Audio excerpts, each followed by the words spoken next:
नमस्ते, मैं मनोज मिश्रा जमशेदपुर से। मैं मानवाधिकार के क्षेत्र में काम कर रहा हूँ। लगभग 25 वर्ष हो गए मुझे काम करते हुए। हम लोग जब किसी मामले में जाते हैं, कोई पीड़ित हमें बुलाते हैं, फ़ोन करते हैं, तो उनके पास हम जाते हैं, हमारी टीम जाती है। अक्सर हम लोग देखते हैं कई बार कि जो पीड़ित पक्ष होते हैं या जिन पर घटना घटती है, कई बार थाने में वो ढंग से एफआईआर भी नहीं लिख पाते। उनके एफआईआर में बहुत कमी रहती है और अक्सर हमें शिकायत मिलती है कि पुलिस ने कार्रवाई नहीं किया या पुलिस किसी दबाव में है शायद, इसीलिए जो आरोपी पक्ष है उस पर कार्रवाई नहीं हो रही है, उनका अरेस्टिंग नहीं हो रहा है। कई बार हम सुन तो लेते हैं लेकिन हमें समझ में आ जाता है, हम समझ जाते हैं कि कहीं न कहीं तकनीकी मामले मामले सामने हैं, जिस कारण से पुलिस कार्रवाई नहीं कर रही है या कार्रवाई करने से बच रही है। कई बार हम जाते हैं थाने में, देखते हैं कि ढंग का एफआईआर भी नहीं लिखा रहता है और कई बार बातों को रख नहीं पाते हैं जो पीड़ित पक्ष होते हैं। तो ऐसे में हमें जानना ज़रूरी है, हमारे पास न्याय व्यवस्था क्या है, कौन कौन सी धाराएं होती है, पुलिस कैसे काम करती है, सीआरपीसी, आईपीसी या एविडेंस एक्ट, साक्ष्य अधिनियम के तहत, या न्यायालय में किस तरह से काम होते हैं, जज साहब किस तरह से काम करते हैं, कौन कौन सी न्याय की पुस्तकें हैं, उसमें क्या क्या लिखा गया है। हम इन बातों से बहुत अनभिज्ञ होते हैं और हमें लगता है कि बस कोई घटना घटी है और पुलिस को बोलना है और पुलिस जो कार्रवाई करती है। तो मैं समझ रहा हूँ कि हम लोगों को जैसे मैं जिस तरह से काम कर रहा हूँ फील्ड में, ऐसे लोग जो फील्ड में काम कर रहे हैं या जिनको इस तरह से सामना पड़ता है हमेशा लोगों से मिलने जुलने का या इस तरह से केस मुकदमे से जुड़ने का, जो सामाजिक कार्यकर्ता होते हैं, तो हम लोगों को आपस में बात करनी चाहिए और कुछ कानून के बारे में जानना भी चाहिए और अपने आसपास के लोगों को बताना भी चाहिए।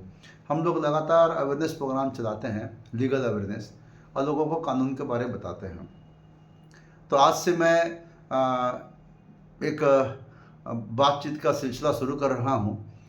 मैं आग्रह करूँगा कि ये वीडियो को जब मैं अपलोड करूँगा तो जो लोग देखेंगे वो कम से कम शहर का नाम और अपना नाम ज़रूर बताएंगे, और जो ज़्यादा अनुभव रखते हैं कानून के क्षेत्र में, वकील साहब लोग तो रखते ही होंगे क्योंकि उनका तो पेशा ही है, लेकिन जो सामाजिक कार्यकर्ता हैं जो अनुभव रखते हैं तो कम से कम साझा करेंगे, किसी घटना के बारे बताएंगे वीडियो बना करके या लिख करके, और उसमें उन्होंने कैसे इस केस से अपने आप को अलग किया या सफलता पाई, लोगों को न्याय दिलाया, वो बताएंगे। तो शायद इससे हम लोगों को भी कुछ सीखने का अवसर मिलेगा और हम लोग एक टीम भी के रूप में काम कर पाएंगे।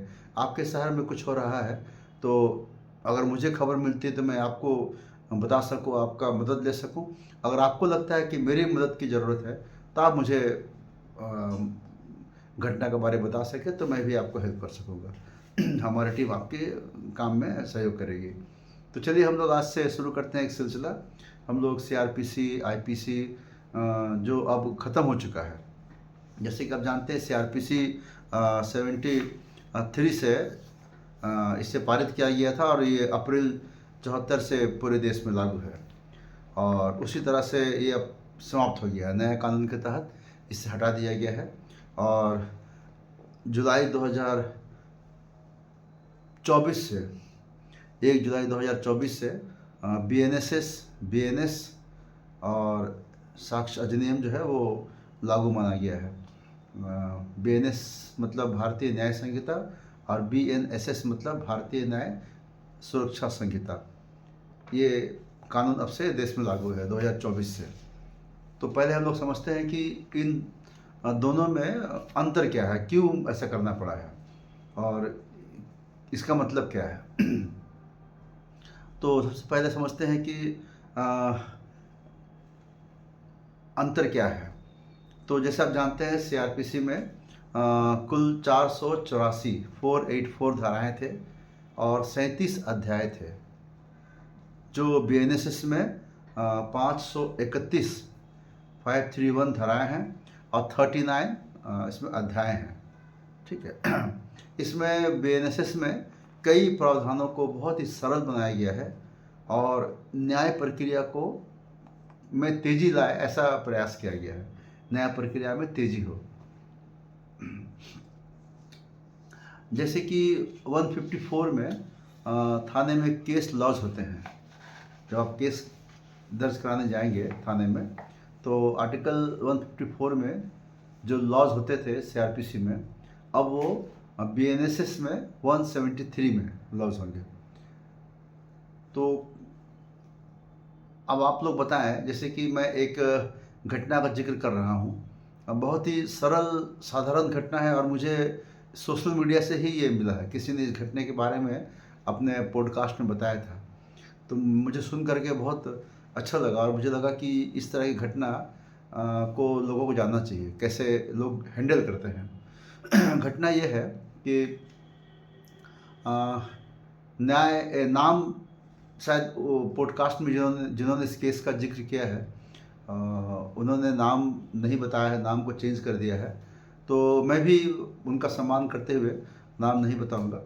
और एक सिर्फ आप घटना समझिए, एक लड़का है और एक लड़की है, उनकी शादी होती है, नई नई शादी होती है और लड़का जो है वो मुंबई में किसी मल्टीनेशनल कंपनी में जॉब करता है और वो शादी के बाद एक आध महीना साथ में रहता है अपनी पत्नी का और जॉब में वो मुंबई चला जाता है।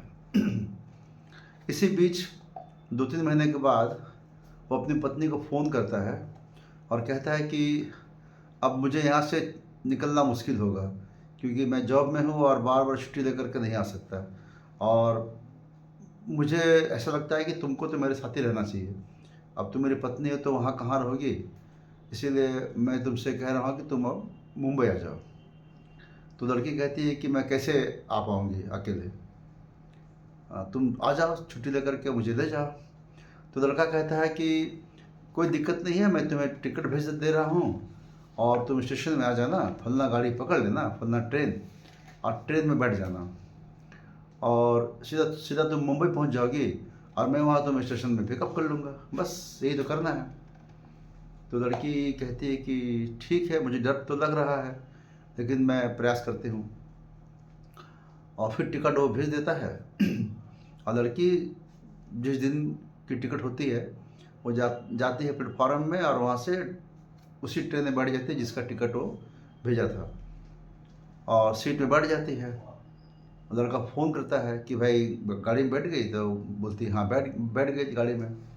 तो फिर वो एक इंस्ट्रक्शन देता है कि अगल बगल से ज़्यादा बात मत करना, कोई कुछ दे तो मत खाना और बस अपना नाश्ता पानी जो भी तुम लेकर आई हो उसमें ही रहना और आराम से तुम आ जाना। लड़की बोलती ठीक है। अब ये ट्रेन चलती है, बीच बीच में अपने हस्बैंड से बात भी करते रहती है कि सब ठीक है, मैं चल रही हूँ।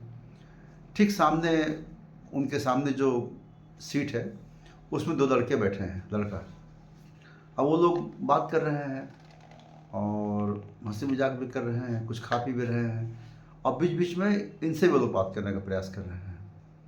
तो बहुत देर तक तो ये अनसुना करती रही, जवाब नहीं दिए, लेकिन धीरे समय बीतता गया और ये थोड़ा क्लोज होती गई और वो लोग इनको दीदी कह रहे थे। हर बात में दीदी कैसी हो, दीदी कहाँ जा रही हो। तो इनको लगा कि जो लड़का है उनका कोई गलत इरादा नहीं है, बहन जैसा ही वो ट्रीट कर रहे हैं। और जब कुछ खाने को निकालते वो लोग तो अक्सर वो बोलते दीदी तुम भी लो ना, तो ये हमेशा मना करती रही। ऐसा करते करते वो ट्रेन से आगे बढ़ते गए और बढ़ते बढ़ते वो मुंबई के आसपास पहुंच गए। जब उनकी ट्रेन करीब 100-150 किलोमीटर के आसपास रही होगी तो उन्होंने अपने हस्बैंड से फ़ोन किया कि मैं बस करीब आ गई हूँ और थोड़ी देर में मैं मुंबई पहुँच जाऊँगी।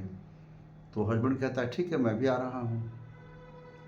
इसी बीच जब अंतिम 175 के आसपास किलोमीटर ट्रेन जब पहुँची होगी तो लड़कों ने चाय वाले को बुलाया और चाय मांगा उनसे और वो 2 लड़के थे, उन्होंने 3 चाय माँगा और फिर बोला कि दीदी कम से कम चाय तो पी लो, इतने देर हम लोग सफ़र किए, तुमने हमने कई चीज़ खाया, तुमसे कई बार बोला भी कुछ ले लो, तुम तो ली नहीं। अब अंतिम में हम लोग तो यहाँ से निकल जाएंगे, बिछड़ जाएंगे, तो कम से कम चाय तो पी लो, हमारा दिल रख लो। तो नहीं चाहते हुए भी ये मना नहीं कर सकी और चाय पी ली। जैसे ही चाय पी, लड़की बेहोश हो गई। अब इसके बाद लड़की को होश नहीं है। जब लड़की को होश आता है और जब वो उठती है तो देखती है कि वो किसी कार में है और वो मुंह उनका बांधा गया है और वो कार में स्पीड से जा रही है गाड़ी, और उसके अंदर वो बैठी है और 2 लड़के सामने में है। अब वो चिल्ला भी नहीं पाते हैं, हाथ भी उनका बांधा हुआ है। इसी बीच जब कार रुकती है तो मालूम पड़ता है कि किसी कोठा में, किसी वेश्यालय में उनको ले जाया गया, अनजान जगह में। वहाँ पर बहुत सारी लड़कियाँ थी जो अर्धनग्न कपड़े पहनी हुई थी। देख करके लग रहा था कि ये वही जगह है, और उस लड़की को वहाँ पर छोड़ दिया गया और उसके बाद वो लोग वहाँ से निकल गए। ये बाद में मालूम पड़ा उनको कि उनको 45,000 में शायद बेच दिया गया था, ऐसा उनको बाद में मालूम पड़ा। तो निकल गए। अब इसके बाद लड़की वहाँ पहुँच गई। इसके बाद लड़की बहुत परेशान हुई, बहुत विरोध की, लेकिन वहाँ से निकलना मुश्किल था। उनको इंजेक्शन दिया गया, प्रताड़ित किया गया, बहुत दिनों तक उनको मारा पीटा गया, यातना दिया गया। बाद में उनकी जो और भी लड़कियाँ थी जो वहाँ मौजूद थे पहले से, उन लोगों ने समझाया कि भाई यहाँ से निकलना बहुत मुश्किल है, क्योंकि यहाँ पर इन लोग चंगुल में जो पड़ते हैं वो निकल नहीं पाते हैं, और हम लोग अब कंप्रोमाइज़ कर रहे हैं, तुम भी कंप्रोमाइज़ कर लो, यहाँ से निकलना बहुत मुश्किल है। लड़की अब क्या करती, कुछ बोली नहीं और वो उनकी बात मान ली। अब क्या होता है कि पहला दिन जब वो तैयार होकर निकलती है तो एक कस्टमर आता है वहाँ पर। तो जो कोठे वाली होती हैं वो उस लड़की को, उसकी फ़ोटो को दिखाते हैं कस्टमर को, तो कस्टमर को पसंद आता है। तो कस्टमर उनके साथ रूम में जाते हैं। जैसे ही कस्टमर रूम के अंदर दाखिल होता है और रूम बंद किया जाता है, लड़की उसके पैर में गिर जाती है और बोलती है, अंकल मैं ऐसी लड़की नहीं हूँ, कृपया मुझे बचा लीजिए, मैं इन लोगों के चंगुल में फंस गई हूँ और आज पहला दिन है, आप पहला है मेरे लिए, भगवान बनकर के आए हैं, आप मुझे बचा लीजिए। और रोने लगती है उसके पैर में गिर करके। तो सज्जन को बहुत दया आ जाती है। नहीं चाहते हुए भी वो बोलता ठीक है, मैं क्या करूं, मैं तो ऐसी जगह में हूं कि मैं मदद भी नहीं कर सकता हूं, अगर इन लोग को मालूम पड़ जाएगा तो मेरे लिए अच्छा नहीं होगा, ये लोग अच्छे लोग नहीं हैं। तो कहती है सिर्फ कि मुझे मेरे हस्बैंड से बात करा दीजिए फ़ोन पर बस। तो फिर वो लड़की की बात को मान जाते हैं और वो लड़का से बात कराता है फ़ोन पर। उनके हस्बैंड से जैसे ही बात होती है, लड़की रोने लगती है और पूरा आप बीती बता देती है। लड़का कहता है कि जब तुम नहीं आई तो मैं तुम्हें बहुत ढूंढता रहा, पूरे ट्रेन में ढूंढा, तो मैंने उसी स्टेशन में मुंबई में एक एफ.आई.आर. लॉस कराया था, वहाँ जीआरपी थाने में। तो अभी तक कोई ट्रेस मिला नहीं है, तो तुम कहाँ पर हो बताओ। तो वो बोलती मुझे तो पता नहीं मैं कहाँ पर हूँ, शायद ये अंकल जानते होंगे जो यहाँ आए हैं कस्टमर बन करके। तो फिर वो उनसे वो बात करके पूछते हैं कौन सी जगह है, तो वो बता देते हैं, लेकिन वो कहता है कि मेरे बारे में बताइएगा मत और मुझे दोबारा फ़ोन मत कीजिएगा। लड़का बोलता है ठीक है। इसके बाद वो बिना कुछ किए चला जाता है और बाहर में बोलता है कि आप बेकार कस्टमर लड़की दे दिए, मुझे पसंद नहीं आया और किसी को मत दीजिएगा, अच्छी लड़की नहीं है, ऐसा कमेंट करके वो निकल जाता है। इसके बाद अब वो लड़का जो उसका पति है, अब तो ढूंढ रहा है, बहुत परेशान भी है कि जानकारी भी मिल चुकी है उसको कहाँ पर है। अब वो सोचता है कि मैं पुलिस को भेजूँगा तो शायद लड़की के लिए खतरा हो जाएगा, क्योंकि पुलिस, बहुत सारे पुलिस ऐसे होते हैं जो उन लोग से मिले भी होते हैं, या कोई उनको खबर ना कर दे कि पुलिस आने वाली है, आप थोड़ा सा सावधान हो जाइए, ऐसी लड़की है। तो बहुत सोच समझ कर लड़का एक प्लानिंग करता है। यही बात मैं आप लोगों को समझाना चाहता हूँ कि कैसे एक सरल तरीके से लड़के ने अपने बीवी को भी निकाला और कामयाबी हासिल की। वो लड़का एक कस्टमर के रूप में वो पहुँचता है उसी कोठा में। अब पहुँच करके वो आराम से पहले तो प्लानिंग करता है, जीआरपी थाना में जाता है जहाँ पर उन्होंने केस दर्ज किया था। उन्होंने कहा कि भाई लड़की मिल गई है, आप लोग तो खोज नहीं पाए, मैंने खोज लिया है, लेकिन मैं अभी आपको बताऊंगा तो शायद कुछ मामला गड़बड़ा जाएगा। मैं पहले पता कर लेता हूँ, वहाँ पहुँचता हूँ, अब फिर मैं वहाँ से फ़ोन करूँगा, तो आप लोग मुझे साथ दीजिएगा। बड़े अफसरों से भी मिल लेता है लड़का और एक प्लानिंग के तहत वो जाता है कोठा में कस्टमर बन करके, और वहाँ पहुँचता है और पहुँच करके वो डिमांड करता है उसी लड़की का कि मुझे एक नई लड़की चाहिए, अच्छी लड़की चाहिए जो नई हो। तो उन लोग बहुत सारे लड़के को दिखाते हैं, लेकिन ये ना ना करता है। अंत में उसकी जब वाइफ की फ़ोटो को दिखाया जाता है तो बोलते हाँ ठीक है। तो वो लोग बोलते हैं कि अच्छी लड़की नहीं है, इसके बारे में अच्छा कमेंट नहीं है। तो बोलते चलेगा, मुझे वही चाहिए। जैसे ही वो रूम में दाखिल होती है, अपने हस्बैंड को देख करके बहुत खुश हो जाती है। उनके हस्बैंड सामने हैं, दोनों गला मिलते हैं। फिर वो लड़का बोलता है कि ठीक है, तुम निश्चिंत रहो, कोई टेंशन नहीं है, मैं कुछ करता हूँ। फिर वो लड़का वहाँ से थाने में फ़ोन करता है, जीआरपी थाने में। फिर वहाँ से वो पूरी टीम को लेकर के उन लोग बताते हैं कि थोड़ा लेट हो सकता है, तो ये बोलता है कोई बात नहीं, मैं जिस जगह में हूँ यहाँ घंटा के हिसाब चलता है, मैं 1 घंटा बढ़ा लूँगा, आप टेंशन मत लो, लेकिन आप लोग आओ। पुलिस तैयारी के साथ आती है। इसके बाद न सिर्फ उसकी बीवी को छुड़ाया जाता है, बल्कि वहाँ मौजूद कई लड़कियों को वहाँ से निकाला जाता है दलदल से, और उनको उनका घर पहुँचाया जाता है। और उसी समय मालूम पड़ता है कि इसको भी जो लड़के लाए थे उन्होंने इसे 45,000 में दे कर गए हैं। तो इस तरह से उस लड़के ने बहुत ही चालाकी से, दिमाग से, अपना बुद्धि से एक कामयाबी हासिल किया और अपनी बीवी को छुड़ाया। न सिर्फ बीवी को छुड़ाया बल्कि बहुत सारे लड़कियों को छुड़ाया। तो मेरा कहना है कि कानूनी समझ, जानकारी और चालाकी, होशियारी अगर किसी के काम आ जाए, किसी अच्छाई में काम आ जाए तो बहुत अच्छी बात है। तो इस तरह से अगर कोई घटना आप लोगों को पता हो, सुन करके कहीं से, या आपने खुद से उसमें काम किया हो, तो कृपया बताएं, जैसे मैंने बताया है। और कैसे हम लोग एक टीम बना सकें, जहाँ से भी आप लोग देख रहे होंगे बताएं, हम लोग एक टीम बना करके काम कर सकते हैं। मैं तो झारखंड जमशेदपुर से हूँ, कोई कहीं से भी हो, एक टीम बना करके और ऐसा हम लोग आपस में मिलकर काम करें पूरे देश में, कि आप कहीं भी काम करते हो, बहुत बढ़िया तरीके से करते हो, अच्छी बात है, मैं भी कर रहा हूँ और भी लोग करते होंगे, तो एक दूसरे का सहारा बने। मेरे पास कोई ऐसा केस जो आपके एरिया का हो तो मैं कुछ मदद कर सकूं। मुझे कई बार बिहार से फ़ोन आते हैं, कई बार बंगाल से आते हैं, वहाँ भी कुछ केस है, थोड़ा देख लीजिएगा। बंगाल में लोग चले गए हैं और उनका एक परिवार झारखंड में है और यहाँ फंसा हुआ है। अब वो आदमी हमसे बात नहीं कर पा रहा है, बंगाल में वो फ़ोन कर रहा है अपने बहन को, भाई को, वहाँ से मुझे लोग फ़ोन करते हैं। तो कई बार होता है कि बंगाल का कुछ हेल्प लिया जाए, वो लोग वहाँ से नहीं निकल पा रहे हैं, या मैं बंगाल जाऊँ। तो ऐसे में कैसे होगा कि हम एक दूसरे से अगर सपोर्ट ना लें। जैसे पुलिस पुलिस अपने तरीके से किसी भी राज्य में, किसी भी जिले में जाती है तो वहाँ के थाने में संपर्क करके एक दूसरे का सपोर्ट लेकर के काम करती है। तो सामाजिक कार्यकर्ता भी अगर हम लोग चाहें तो ऐसा एक टीम बनाकर काम कर सकते हैं।